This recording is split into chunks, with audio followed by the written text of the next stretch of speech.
ازيك يا بنات، عاملين ايه؟ يا رب تكونوا كلكم بخير. النهارده هعمل معاكم فيديو تحضروا معايا ليله العيد. الفيديو بقى هينزل امتى الله اعلم، يعني محدش فينا يعرف اصلا هو هينزل امتى. دي اسئله ما تتسالش لوحده زيي خالص دلوقتي. تمام، فالنهارده هنبتدي ان احنا نحضر بسرعه بسرعه لان سيلينا نايمه. وكالعاده مش محتاجه ان انا اقول لكم ان لو سيلينا صحيت هنعمل الفيديو فويس اوفر.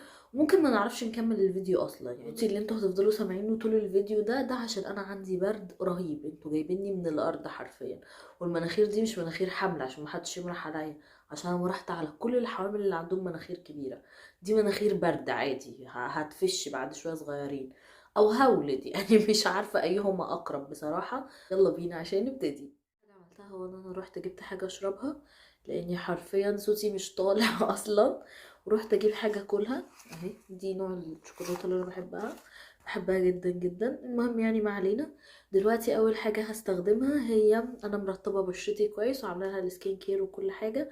هستخدم الهايلايتر ده بتاع ريفيل مي. النهارده عايزه اغمق نفسي. بحب قوي في المناسبات الساره والسعيده ان انا اغمق نفسي. نرجع لموضوعنا بقى. انا عايزه اقول لكم ان انا الحمل ده زايده فيه كتير كتير، ما بعدش يا جيمي من كتر الزياده اصلا. عايزه اقول لكم ان انا طول الوقت باكل حلويات. كنت في حملي في سيلينا مركزه جدا جدا ان انا ما اتخنش، واني جسمي يفضل كويس، وكاني مثلا داخله بعد الولاده مسابقه ملكات الجمال. فاهمين؟ اللي هو انا فعلا في سيلينا ما زدتش خالص.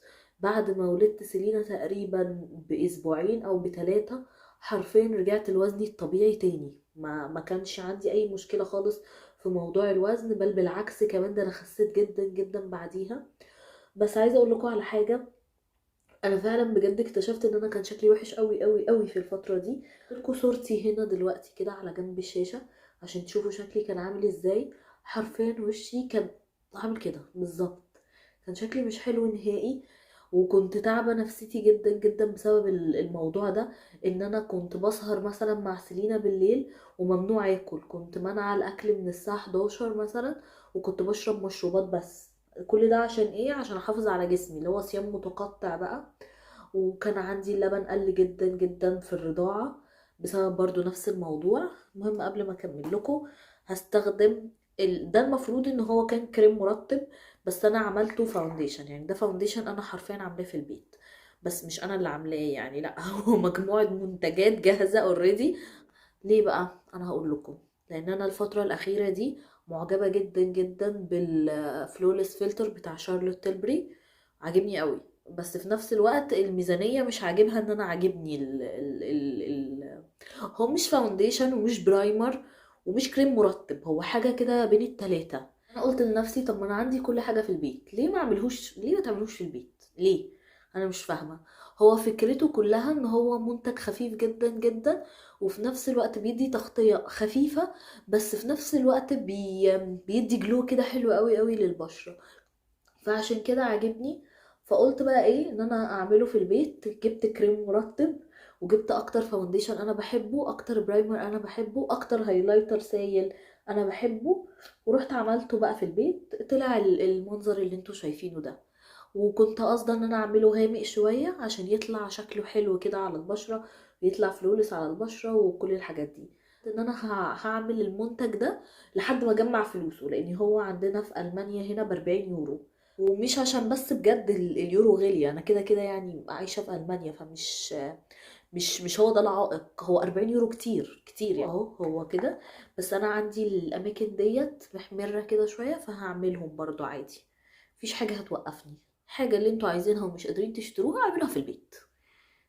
كنت لسه شايفة بوست كده كان نازل على الفيسبوك، كان بيقول ان احنا هنحارب غلاء التجار، وهنرجع تاني الحاجة اللي مش عارفين نعملها مش عارفين نشتريها نعملها في البيت. يعني انا مثلا نزلت لقيت البيتزاية بقت بتتباع ب100 جنيه، روحت البيت جبت المنتجات بتاعتها ورحت عملتها ب250 جنيه.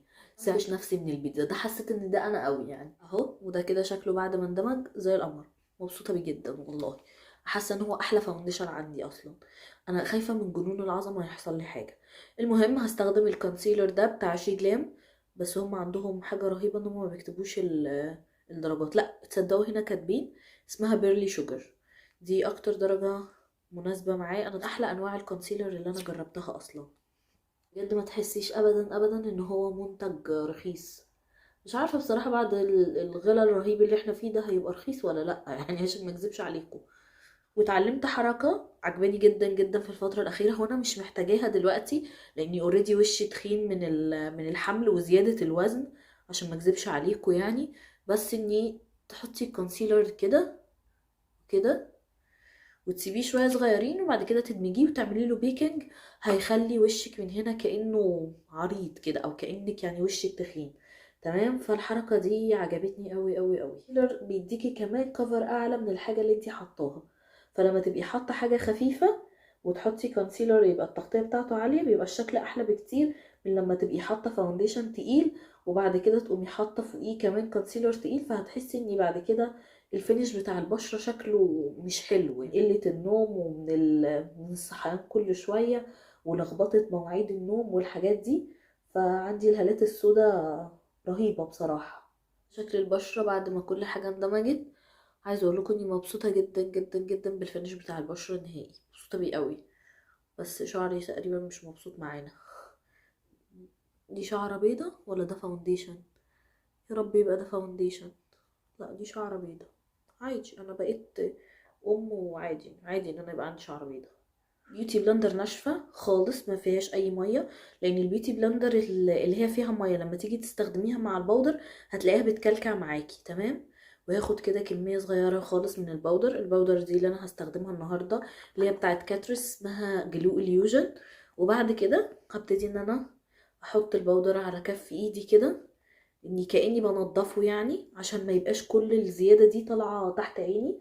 وهعمل كده وهبتدي ان انا احط البودر كمان اللي تحت عيني والفوق عيني. بصوا شايفين البودر؟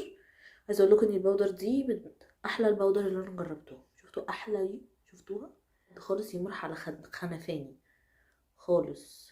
هو انا استاهل الصراحه المرح، لان انا مرحت كتير على كل الناس تقريبا بس محدش يمرح. ايه، مش هاجي خالص جنب الجلو بتاع البشرة ده، لاني اكيد مش بعد ما هحطه هقوم ارجع اطفيه تاني، يعني اكيد مش هعمل كده. هحطه كمان هنا عند الجبهة بتاعتي.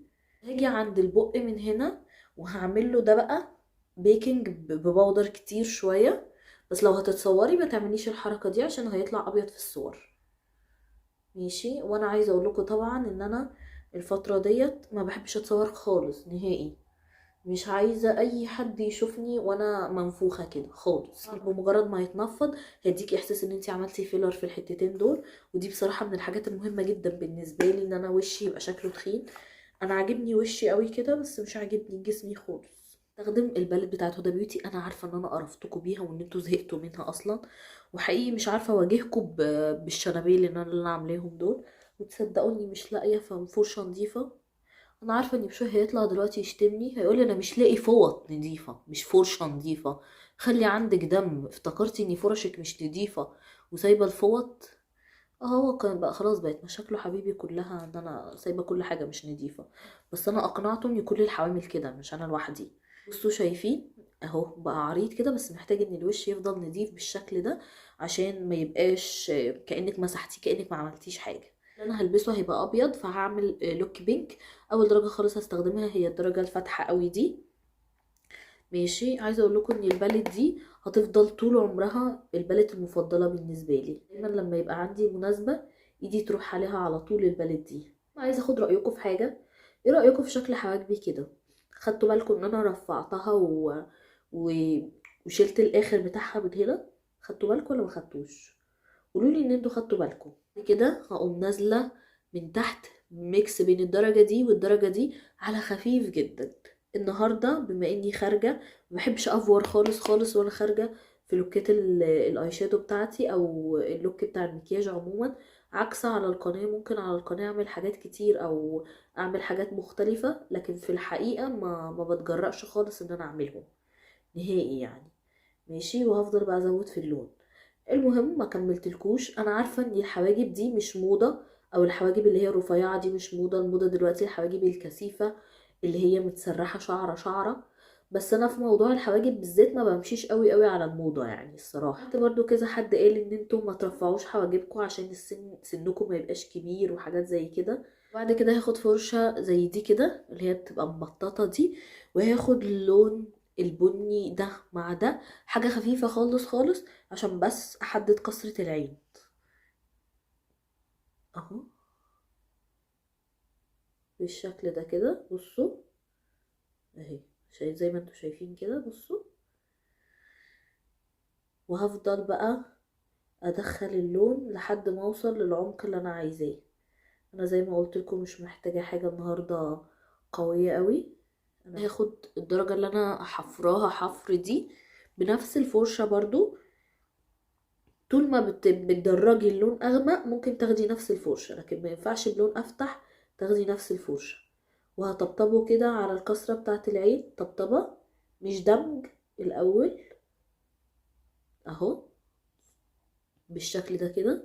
لون البينك اللي انا كنت عاملاه الاول اللي هو ده واللي جنبه عشان نسيت اقول لكم، وهدمج اللون البني اللي انا حطيته ده. وايدي تكون خفيفة جدا جدا على الفرشة عشان اللون ما يطبعش او ما تحسيش ان هما في الاخر كأنك حاطة لون واحد. اني بصوا من هنا فاتح، من هنا اغمق، من هنا اغمق شوية كده يعني تمام. وبعد كده هقوم اخده الدرجة المفضلة بالنسبة لي، الدرجة دي بالنسبة لي فظيعة، بحبها جدا جدا. وهبتدي ان انا احطه. بصوا الالوان الشمري مع البالت بتاعت هدى بيوتي حقيقي كل مره بستخدمها فيها بتبهرني. كمل العين التانية وارجع لكم. وبعد ما عملت العين التانية هجيب الرموش دي. الرموش دي بتكون كنت جايباها من على شي ان، بتكون قصيره من قدام وطويله من ورا، بس النوع ده مش النوع بتاع شي جلام تمام، لان شي جلام عندهم الرموش بتاعتهم امسك الرمش كده لفوق وهبتدي ان انا احطه كده، بس مش هسحب بيه العين ولا اي حاجه كده. خلاص مش هعمل اي حاجه تانية. شايفين رسم العين ازاي وده شكل حلو كده. هجيب ايلاينر بني اهو، عايزه حاجه تكون خفيفه جدا جدا، وهبتدي ان انا ارسم المدمع بتاع العين.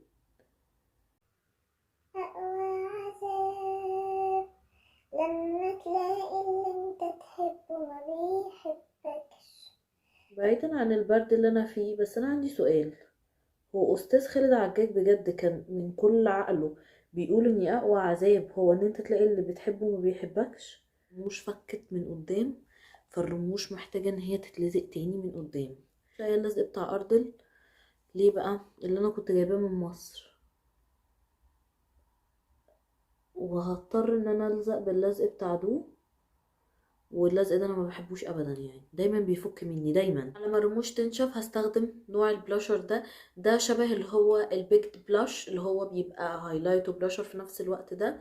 اسم البراند دي اسمها ميسودا تقريبا يعني. كنت جايباها من مكان هنا اسمه تيكا ماكس، بيجمع معظم البراندات بتاعت المكياج اللي هي الى حد ما غالية شوية، وبيقوم هو حاططها بقى بسعر رخيص. يعني ده مثلا كان على الموقع بتاعه ب16 يورو، هو كان بيبيعه ب5 بس. نظرا على ترندات المكياج الكتير بتاعت سحب الوش، وانا اسفة لجورجينا طبعا اللي طول الوقت حاطلنا البلاشر هنا. انا هفضل طول عمري بحط البلاشر هنا، هفضل طول عمري موضة قديمة. المهم هعمل كده وهفضل احط البلاشر هنا وهنا زي استاذتنا الكبيره بدريه طلبه عادي جميله اصلا مفيش اي مشكله خالص. بصوا اصلا البلاشر كمان فيه هايلايت. وبعد كده هستخدم الهايلايتر ده بتاع شي جلام. الدرجه اللي معايا دي اللي هي بينكي، الدرجه دي حلوه قوي قوي قوي. بصوا اصلا شايفين ده اللون بتاعها، بحبها قوي. وهرش الاول على الفرشه فيكس بلس ماشي كده عشان الهايلايتر يطلع الإضاءة بتاعته قوية. بصوا هحطه هنا كده وهبتدي ان انا انزله على الخد كده. ليه بقى؟ عشان برضو خدي يبقى تخين. سأل الأستاذ خالد عجاج هل هو بيغني أغنية أقوى عذاب دي كان في كامل قواه العقلية؟ يعني هل مثلا هو جرب ان هو يبقى هيموت وينام ويبقى عنده طفل مزاجه جايبه مثلا ان هو يفكر في اللاشيء ويعيط، او ينكد على حاجة مثلا من وهو في بطني بقى من وهو عنده 3 شهور؟ هل هو مثلا جرب انه يبقى خلاص كده ميت من التعب وطول النهار غسيل وتنظيف وكنس ومسح وبيبي طول النهار محتاج مراعية وبعد كده يبقى هيموت وينام وخلاص هينهي يومه. البيبي ده يصحى من النوم من دور برد مثلا ولا سخونية ولا يرجع، فيقوم يغسل له كل هدومه ويغير ملاية السرير ويحميه وهو يستحمى. جرب كل ده. هل بعد بقى ما يمر بكل الحاجات دي لما يصحى الصبح هيبقى شايف قدامه اصلا ان في حاجه اسمها حب اساسا؟ لما نكمل استاذ خالد عجاج وهو بيعلي في تون صوته قوي كده وبيقول لك اقوى عذاب لما تلاقي اللي انت تحبه ما بيحبكش، واقوى عذاب لما تيجي تقول له بحبك يسكت قلبك ما يقولهاش. مش عارفه اجيب منين ان ده اقوى عذاب. هستخدم الفرشه الصغيره دي وهاخد الدرجه دي والدرجه دي مع بعض واطلع كده لفوق. كنت متخيله ان توم وجيري ان ده هزار، ان توم يبقى عايز ينام ويقوم حاطط كده مشابك فوق عينيه ويفضل ماسكهم كده، بس طلع بجد. طلع هو ده الجواز يا استاذ خالد، ما كانش الحب اللي انت بتتكلم عليه ولا حاجه خالص نهائي. فانا مش عارفه بصراحه استاذ خالد انت جبت منين الكلام ده. يا ريت بعد كده نبقى مدققين في كلامنا. وهستخدم الدرجه البني دي مع الدرجه الاسود دي، بس الاسود تبقى على خفيف جدا جدا، وهحطها زي ما قلت لكم قبل كده اقرب مما يكون على خط الرموش بالطريقه دي اهي. بصوا ادت تحديده للعين كانك حاطه كحل وانتي اصلا ما تبقيش حاطه ولا اي حاجه. استخدم الايلاينر في الماستر بتاع كاتريس اللي هو اسمه ده، مش بتاع ايلاينر تصدقوا، ده بتاع حواجب. انا لسه مكتشفه ان هو بتاع حواجب النهارده، فاجئوني. بس هرسم بيه ايلاينر بني، هرسم بيه، هستخدمه كده. هعمل بيه وينج لاينر رفيع خالص خالص لونه بني اهو اهو. وهبتدي ان انا ارسم كمان على خط الرموش كده، شايفين ده الوينج لاينر رفيع جدا جدا. هبتدي هتقل عليه بلون بني اي شادو. الرمش ده عايزه اخلعه وارجع الزقه تاني لانه حارق دمي جدا جدا، وسيلينا مش هتصبر معايا اكتر من كده، مش هتصمد معايا اكتر من كده. بس يعني هحاول ان انا اظبطه تاني، ما تظبطش هخرج بيه فاكك.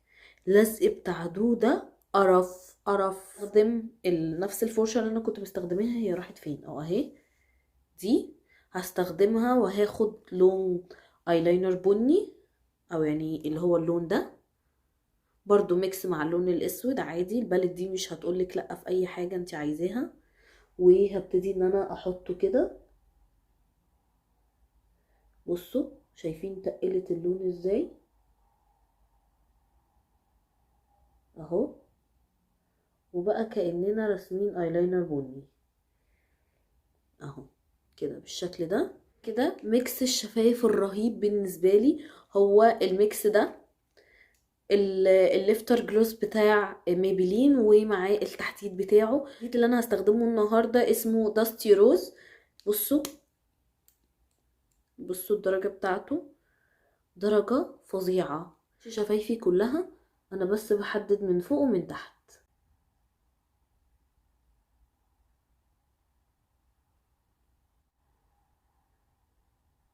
اقول لكم ان ده بتحسي شويه ان هو بيكبر لك شفايفك. لون الجلوس اللي معايا 004. وعايزه اقول لكم ان انا واحده 3/4 السنه شفايفها بايظه.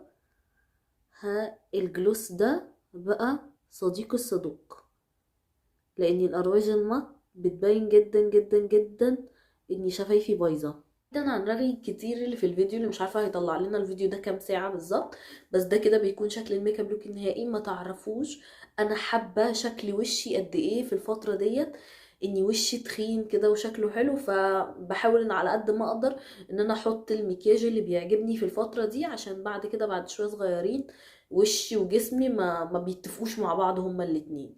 فلازم اخس تاني طبعا بعد ما اولد. زي ما انتوا شايفين كده خلاص قدامي اسبوعين او اقل كمان. لوك البشره ده انا بحبه جدا جدا جدا، ويا رب يكون الرمش ثابت ما يبقاش فاضحنا. يعني انا بتمنى طبعا، هو ما ثبتش قوي بس تمام مش مشكله.